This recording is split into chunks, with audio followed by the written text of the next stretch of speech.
কালি শিলবাৰীত যেতিয়া আমি পালোগৈ পোৱাৰ পিছত অকণমান আধা ঘণ্টামান পাছত ষ্টাৰ্ট হ'ল আৰু প্ৰগ্ৰাম। দুটা গান গালে গায়কেইটা আকৌ 3 নম্বৰ গানটো যেতিয়া গাব লৈছিলে তেতিয়া চাউণ্ডটো অকণমান প্ৰব্লেম পোৱাৰ কাৰণে ৰাজিতা অকণমান আগলৈ গৈ কিনে মানে চাউণ্ডৰ মানুহকেইজনক ক'ব লৈছিলে। তেতিয়া হঠাৎ কি হ'ল জানো মাটিত বাগৰি পৰিলোঁ। পৰি যোৱাৰ লগে লগে আমি চবেই গ'লোঁ, গৈ মেলি লগালোঁ। লগাই মেলি হস্পিটেল লৈ আহিলোঁ। প্ৰথম নিলোঁ শিলবাৰী হস্পিটেল, তাৰপৰা শিলবাৰীৰ পৰা DC বৰুৱা, ৰূপাই DC বৰুৱা তালৈ DC বৰুৱা তাত ডিব্ৰুগড়লৈ পঠাই দিছিলে। তেতিয়া আহোঁতে ডুমডুমাতে পূৰা চিৰিয়াছ হৈ গৈছিলে। তাৰপিছত আমি ইয়ালৈ লৈ আহিলে ডাইৰেক্ট নানিলোঁ। RCMত RC আগৰৱাল নাৰ্ছিং হোম আছে, তাত সোমালোঁ। সোমাওঁতে কৈছে এতিয়া ইমিডিয়েট ডিব্ৰুগড় লৈ যোৱা বুলি কৈছে এপাক। তাৰপিছত হেৰি চেলেনটো দিছে মানে পাছ নহৈছে মানে টেষ্টটো আহিছে। তাৰপিছত ইয়াত পালোহি। তাৰপিছত পোৱাৰ পিছত ইয়াত কৈছে 99% চান্স নাই বুলি কৈছে, 1% চান্স আছে বুলি কৈছে। আমি সেই 1%কে চেষ্টা কৰিছিলোঁ বচাবৰ কাৰণে, কিন্তু নোৱাৰিলোঁ। খবৰটো কেতিয়া পালে আপোনালোকে? আজি যোৱা নিশা প্ৰায় 1টামান বজাত মোৰ ঘৰলৈ ফোন কৰিলে। মই ৰাজীৱ শইকীয়াৰ শহুৰেক হয়।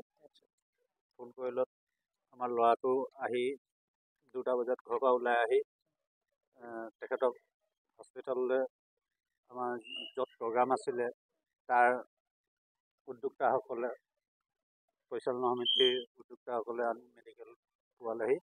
আমি 2টামান বজাত আমাৰ ল'ৰাটো ঘৰৰ পৰা গাড়ী লৈ ওলাই আহিলে। আমি ৰাতিপুৱা আহিছোঁ।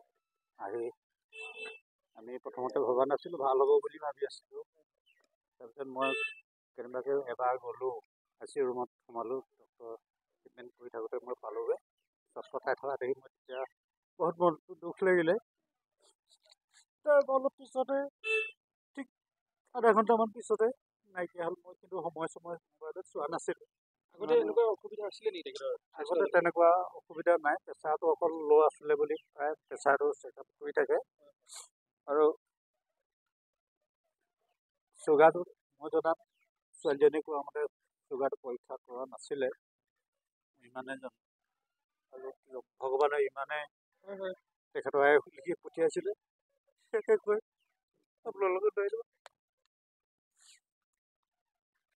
খন্তেক সময় পূৰ্বে আমি খবৰ পালোঁ যে অসমৰ এজন বিখ্যাত কণ্ঠশিল্পী, যিজন কণ্ঠশিল্পীয়ে সমগ্ৰ জাতিটোক জাতীয় চেতনাৰে উদ্বুদ্ধ কৰি এজন জাতীয়তাবাদী চিন্তাধাৰাৰে আগুৱাই যোৱা সংগীত শিল্পী ৰাজীৱ শইকীয়া ডাঙৰীয়া যেতিয়াই পৰলোক প্ৰাপ্তি হ'ল বুলি খবৰ পালোঁ, তেতিয়াই সঁচাকৈ মৰ্মাহত হৈছোঁ। আৰু ততাতৈয়াকৈ আমি খবৰ পোৱাৰ লগে লগে আমি অসম চিকিৎসা মহাবিদ্যালয়ত আমি আহি উপস্থিত হৈছোঁ আৰু তেখেতক আমি আমাৰ ফালৰ পৰা শ্ৰদ্ধাঞ্জলি জ্ঞাপন কৰিলোঁ। আৰু তেখেতৰ যি অসমবাসীৰ কাৰণে যি অৰিহণা তেখেতে দি গ'ল, তেখেতৰ গীত মাত কথাৰে অসমবাসীৰ ৰাইজক যি তেখেতে অনুদান দি গ'ল, সেই অনুদানসমূহ আমি নৱপ্ৰজন্মই তথা আমি ছাত্ৰ সন্থাই সদায় অনুপ্ৰেৰণা পাম। তেখেতৰ গীত মাতত সদায় জাতীয় চেতনা, জাতীয়তাবোধ সদায় সোমাই আছিলে। এই জাতীয়তাবোধ আৰু প্ৰয়োজন আছিলে আমাক। গতিকে তেখেতৰ এই গীতসমূহে যাতে অনাগত দিনসমূহত আমাৰ দৰে নৱপ্ৰজন্মক যাতে অনুপ্ৰাণিত কৰি যায়, তাৰে আমি আশা কৰিছোঁ। আৰু আমি ৰাজীৱ শইকীয়া ডাঙৰীয়াৰ যি তেখেতৰ সৃষ্টি, এই সৃষ্টিক জীয়াই ৰখাৰ ক্ষেত্ৰত আমি ছাত্ৰ সন্থাই পদক্ষেপ গ্ৰহণ কৰিম বুলি আমি কথা দিছোঁ। আমি আজি এই এটা মৰ্মাহত এটা পৰিৱেশ হৈ আছে। অসমত এই ভোগালীৰ এনেকুৱা এটা সময়ত যে এনেকুৱা এটা খবৰ পাম আমি কেতিয়াও ভবা নাছিলোঁ। আমি জিলা ছাত্ৰ সন্থাৰ তৰফৰ পৰা আমি আজি মৰ্মবেদনা জ্ঞাপন কৰিবলৈ আমি আহিছোঁ। আমি পৰিয়ালবৰ্গকো লগ কৰিছোঁ। আৰু আমি এটা ধাৰা যে আমাৰ অসমৰ এটা ধাৰা, এটা সংগ্ৰামী ধাৰা আজি নোহোৱা হৈ গ'ল, আমি এনেকুৱা এটা হ'ব বুলি ইমান সোনকালে আমি কেতিয়াও কামনা কৰা নাছিলোঁ। তেওঁৰ পৰা তেওঁৰ সৃষ্টি আজি ইমানতে ৰৈ যাওঁ বুলি আমি কেতিয়াও কামনা কৰা নাছিলোঁ। আৰু আমি তেওঁ য'তেই আছে তেওঁৰ আত্মাৰ আমি সদ্গতি কামনা কৰিছোঁ।